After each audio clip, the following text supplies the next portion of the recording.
Hello, Uncle Jim here. Today I want to share with you a lot of the common questions I get both from my membership and my subscribers. I'm also going to share with you some trades I did earlier this week, so stay tuned. I think you're really going to enjoy what I have for you.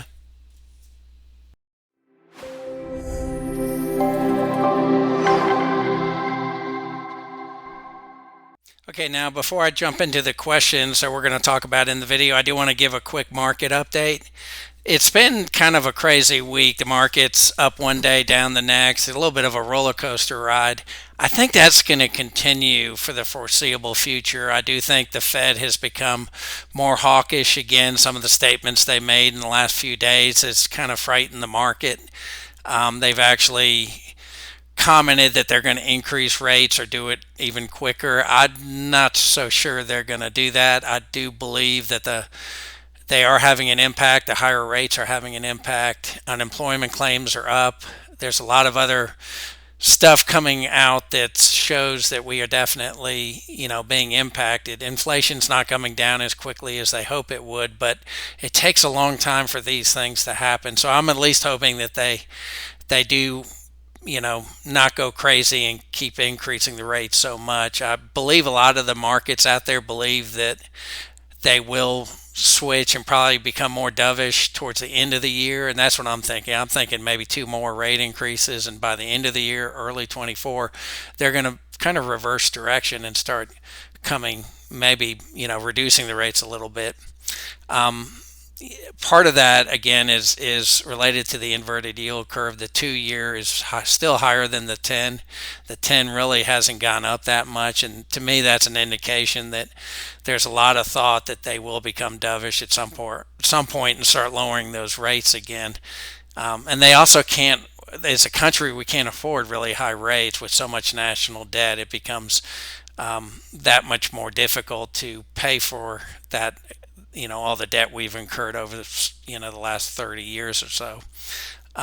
And then also mortgage rates, they were coming down a bit. I believe a lot of the housing companies were really making really good deals. And so the housing market in January and early February started to come back.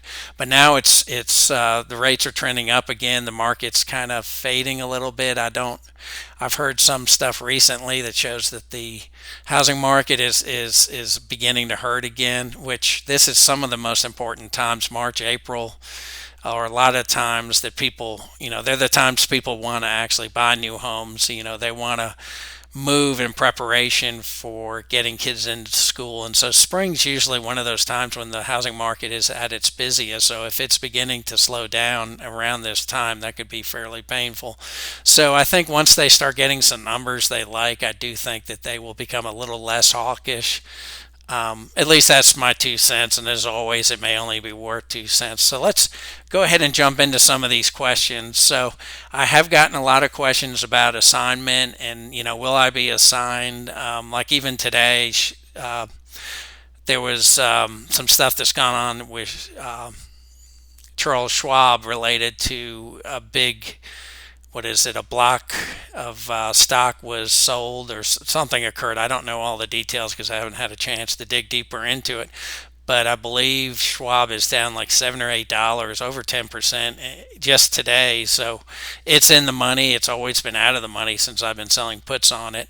So with that, there's a lot of people who are getting fearful. Will I get assigned? I'm in the money with that, and it does those that contract for me does not expire till May. So the chance of it being assigned, and this is typically the case, is very, very small. And the fact that it's just Schwab, it's not a bunch of other companies, it's not, the market being down by 10% across the board. And the reason that's important, the last time I had a lot of things get assigned was back in October when there were a lot of margin calls. I think this is just unique to Schwab because of JP Morgan, releasing this block of stock. And again, I don't know much about it. I'm going to dig a little bit deeper. So what I want people to understand is that just because you're in the money doesn't mean you're going to get assigned. Most assignments do occur at expiration. The exceptions are if you're way deep in the money. I have another position LEG that's $10 or $12 in the money, and I've had it for probably 2 or 3 months and it hasn't been assigned. So I have a decision because it expires next week on what I want to do. If I don't close it, it'll be assigned to me. But this is where it's so critical to pick stocks you really want to own. I want to own LEG, and like I talked about a minute ago, the housing market has been hit pretty hard, and they sell primarily durable goods relating to the housing market, so they've been heard a little bit more about housing. I do think they're going to come back strong. They still have good numbers. I think they barely have missed their earnings projections. So, and they're still paying a good dividend and have quite a bit of cash to pay for it. So I'm tempted to just keep them and let them be assigned. And to me, that's the big difference with the way I invest. I want to own these stocks, like I just mentioned. Schwab, and I want to own it too. And currently it's $70. I'd be more than happy to own it at $70. But if I can roll it down and make more money, then I probably will. But I won't worry, like I said a minute ago, I won't worry so much at this point because it's barely in the money and it's still 2 months away from expiration. Um, so if you're just near the money, a couple dollars in, and you're fairly far away from expiration, then you don't have to worry as much. I'm not saying it will never happen, but it's pretty unusual. In most cases, you're okay till you get to expiration, and then, so probably of all my assignments, say I've had 10, maybe 2 or 3 were surprises. All the others I knew were going to be assigned. And, again, because I wanted to own the stock, I wanted the dividend, and I wanted to add it to my portfolio, I was okay with it being assigned. So another way to look at it too is if you're picking companies you really want to own, and if you had bought them potentially when you decided, well, I want to own that, well, they may have been 20-30% higher than they were at that time, which you would still be taking the loss. So in a sense, if you pick the right companies, you want to own them, then if they do get in, end up in the money, or that contract ends up in the money, especially for a put, then it's less worrisome. I don't worry so much about the assignments. Now, if the fundamentals of the companies changes, then, well, then that changes things. At that point, I really don't want to own the stock anymore. And I don't really have any of those situations currently that I'm aware of. I'd have to look at all my different positions, but that's the key point. You can sit tight. The chance of you being assigned is pretty rare, even when you're in the money. When you're out of the money, there's really literally no chance. I mean, why would someone have something assigned at a loss? So it's, you really don't have to worry much about assignment till it's deep in the money. The deeper you go in the money, the higher the risk. Now, if the market, like what happened in October, goes through, say we get a 10% decrease over the next week or two, well, at that point, you're going to have a lot of margin calls, and people have no choice but to potentially, make assignments in order to have enough cash to cover that margin call. And that's what happened to me in October. I think the 2 or 3 surprises where people, and I actually called Schwab and talked to them about it, those were situations where people really didn't have a choice. They had to make the assignment. They had to put the stock to me so they could have the cash to again have enough to cover that margin call.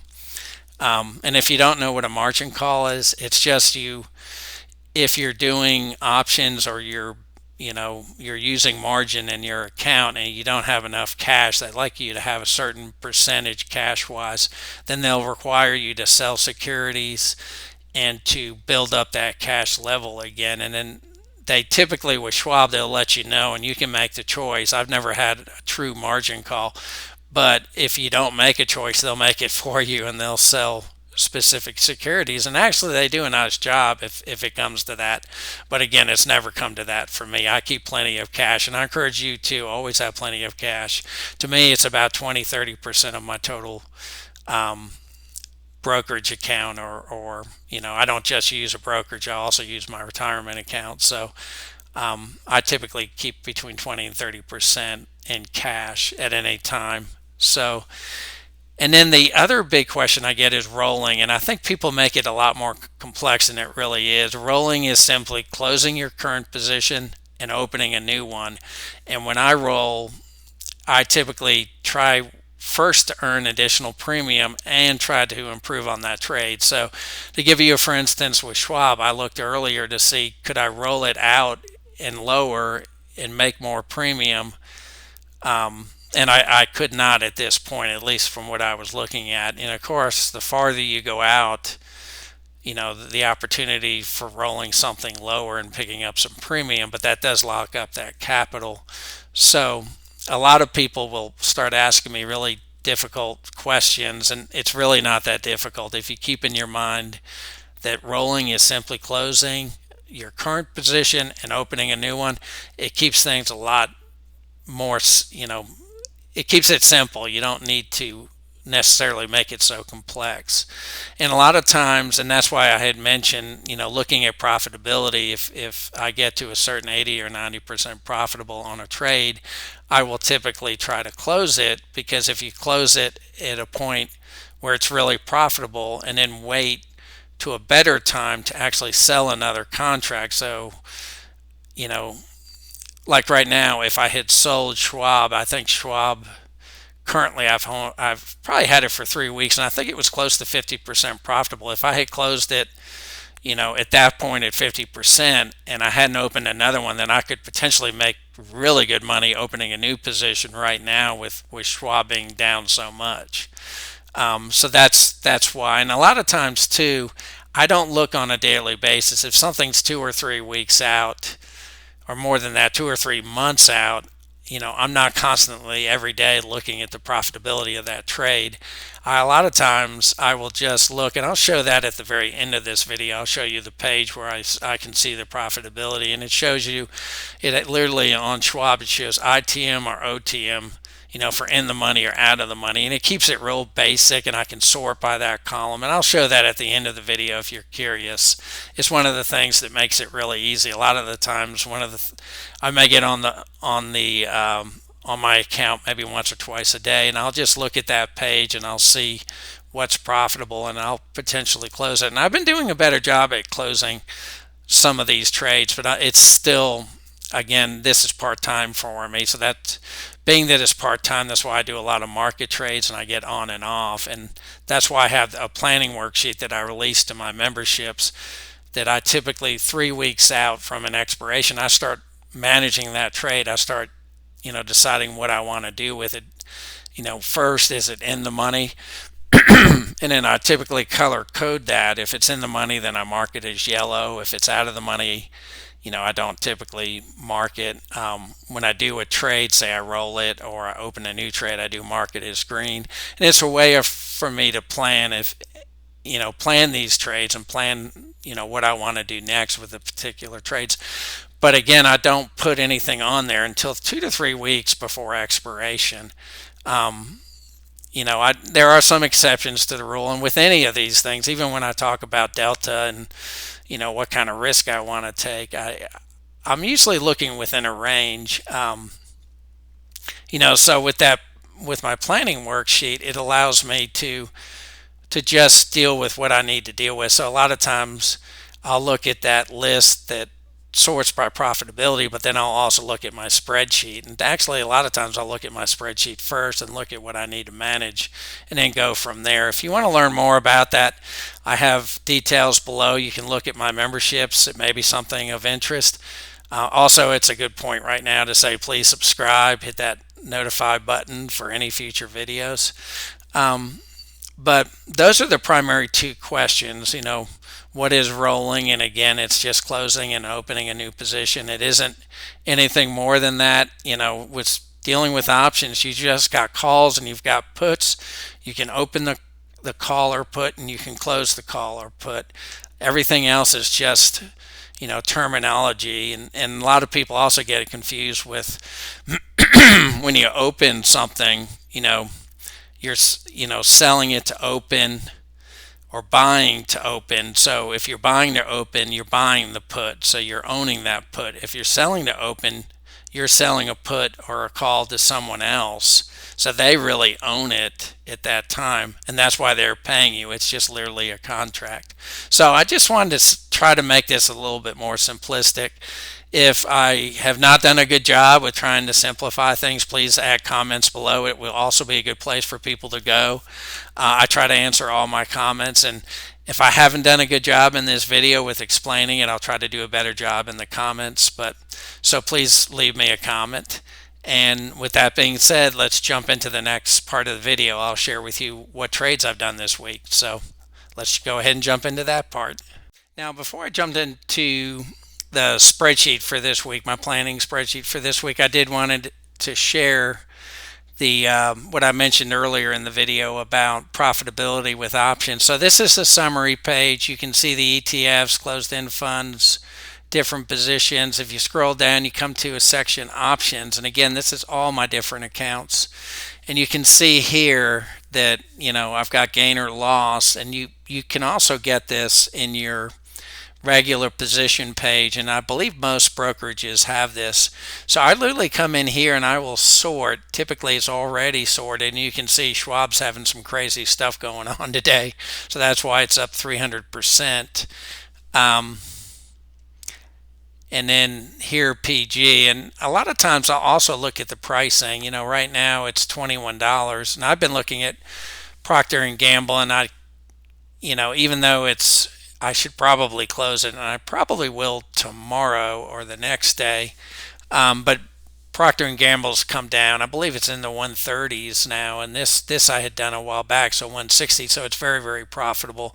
Sometimes this can be a little bit misleading because this is based on the spreads between the buy and ask. So a lot of times when you go into the option, it may not be quite this good. It may be like, instead of 98, it may be more like 92%, but it gives you a pretty good idea of which ones to look at. Here I've got WBA, which is Walgreens, and they've been hit pretty hard lately too. I do think it's because of some of the craziness going on in California. I know they've decided to close a good number of their stores in certain cities in California, mainly because they can't afford people to just come in and take stuff and leave. To me that's absolutely crazy.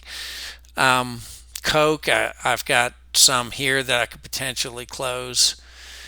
But you'll notice these are all covered calls. So with the market being down quite a bit today, the covered calls are looking pretty good. So I could potentially close quite a few of them. Some are kind of no-brainers, like this $10 for WBA, which again is Walgreens, is something I should seriously consider. So I probably will tomorrow and look at potentially closing this covered call because it's 92% profitable. Same thing with Coke at 21, or 15 for F&F, which is another company I like that I own, which is Fidelity National Financial. They pay a good dividend. Another good company that's inexpensive. I think it's in the mid 30s or mid to high 30s currently. But the first put we see is IBM, and it's at 81%. But this is kind of unique. You see how there's a 1 right next to the IBM? That relates to it. I believe it divested a company, so really there's no other puts. This put is getting close to being able to close, but I can't really roll it to something else, and that IBM 1 does not exist. So at some point, once it gets cheap enough, I'll just close it, but it's kind of a unique situation. So like with any of these, a lot of it depends on certain situations. It's not always clear for me that I should close these, but some people, if you're trading on a weekly basis, like you're doing weekly options, then you might be closing these whenever they do get to a specific point. But in that sense here with Schwab, you would probably close it, whereas I think Schwab will probably bounce back even maybe tomorrow or early next week and be back in the mid 70s. I could be completely wrong, but their fundamentals have not changed, and they've had good earnings, and they're doing quite well. So here again, all covered calls and going all the way down. So the next puts we see is Qualcomm, and it's 66% profitable. So it's something else I could look at. But I like I said before, I look at that, and then the other thing I like to do is use my planning worksheet, and you can see I like to color code it, at the top are the companies that I was looking at the beginning of the week, and I'm still kind of looking. Well, Google went the opposite way, I believe. At some point, it was, I believe it's right around 95, 96 now. It may be down today. I haven't looked at it today. So these are usually my favorites, companies I'm looking at. I provide strike prices, expirations, why I like the company. And a lot of these repeat. These are companies that I like. Corning, again, Fidelity, National Financial, Google, and this is Franklin Resources, all good companies, and all fairly inexpensive, except for Google. Really like Google around 85, but this is something I provide to my membership each week, and I may change this up depending on how useful it is. So I may do something a little bit different going forward. And like I had mentioned before, LEG is it's deep in the money. I believe currently it's probably 32, 33, so it's like $12, $13 in the money. And these are in two different accounts. So it's just one contract in my brokerage, and I believe one contract in my retirement account. And again, they're two different strikes. So this one's like $7 in the money, and this one is more like 12 or 13. So I haven't quite decided what I'm going to do with them. Since they're one contract each, and I do like LEG, I wouldn't mind owning it. So I may actually let them get assigned. So, and I've got till the 17th, but like I mentioned before, these have been deep in the money and they have not been assigned. So, and here I am waiting to the very last week. So I probably will make a decision next week with what to do with them, either closing them for a loss or rolling them. But so far I haven't been able to roll them. So it might come down to, do I keep it and let it get assigned, or do I close it? So I'll share that in a future video. But so here is Schwab. I actually rolled it not too long ago, or actually earlier this week. I rolled it down from 72.50. It was expiring on March 17th, and I rolled it out to $5.19 to $70. So I went from 70 to 60, and I picked up another $172. So really my cost basis is now close to what it's currently selling at. So it's right around 69, 68. I think today it's dropped all the way from like 75, 76 to 68. So again, I'm not too worried about it being assigned. Very unlikely it would be assigned. And I do think it's going to probably bounce back up. I think Kramer may have said something on his show. I saw something along those lines, and a lot of times that can have an impact. He might have made some kind of a comment. If you know more about what's gone on with Schwab today, please leave a comment below. I'd be curious to hear more. I've tried to research it, but today's kind of a crazy day with creating this video, as well as I've got I've had several other meetings, and I've also have another deliverable for one of my clients. So here I've got XLE, which is a great ETF, and right now it's, I believe, just slightly out of the money. I believe it's like $82, $83, and it's 80.70 is the spread I have, and it expires in 3/31. So I do have to make a decision. Do I want to roll this? And so I may end up rolling it in the next week or two. And then I did a new position with Coke. Coke was up earlier in the week, and I opened up a new position, two contracts at $70 for Coke. Went a little farther out to 621.24, but again, it's, for me, with having a lot of Coke, sometimes I'll do this. I have kind of a chain. I have things expiring on different months, and this one I had nothing expiring on that day, so I decided to go ahead and do it. And here you can see the return. So 298 is what I brought in. The required margin, and I did have a comment from someone, I believe last week, that you should use your cost basis. Now, my cost basis is so low in Coca-Cola, it's literally $3.50. So if I use that, it's a 32% return. If I use the full value of Coca-Cola, it's like a 2% return. So I thought that was interesting. But I've been selling Coke for a long time. That it was primarily Coke that I started selling covered calls on it like 13 years ago. Next is Zoom. I opened another position in Zoom. My current one is about 50% profitable, and It's the same 55.45. As of yesterday, Zuma was around 70, 69, and it'll drop down to like the mid 60s. 55, I believe, is lower than its 52-week low. And this was a 16 delta. And the return for it, I picked up 297, and it was like a 63% return, which isn't bad. And then finally, this I did today, SDY. I actually rolled it. SDY is another ETF that I like. It's another dividend. I think it's S&P 500 dividend. And I rolled it from 135. I lowered the strike from 135 to 132 and rolled it out 3 more months and picked up some pretty good premium. I picked up $287 in premium, and I rolled it down primarily because it's come down a bit, and even at 132, its all-time high is 133, and it's still like a 28 delta at that point. So if it got up to 133 again, I could probably roll it with no problem and to a higher price, strike price, and pick up some more premium. So, and for it, the return was like 5.21, again using 15,000, which was my cost basis, came directly out of Schwab cost basis. And, so if I used the full amount of the 124, it would be more like a 3.5%, which is still more than the dividend. I believe the dividend or the distribution is 2.6%. So it's definitely almost double. And if I use the full value, it's like I said, around 3%, 3.1, which is still better than the distribution.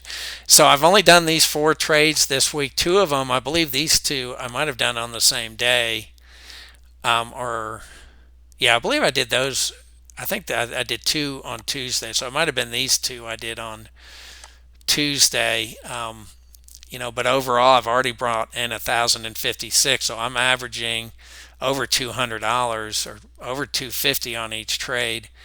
And so this is, I primarily look at this, and like I said before, I look at the profitability on Schwab, and I'll do that, and I'll see if there's anything. I'll probably spend a few minutes, 20 minutes looking to see if there's anything worthwhile, and then typically get off and go on to doing other things.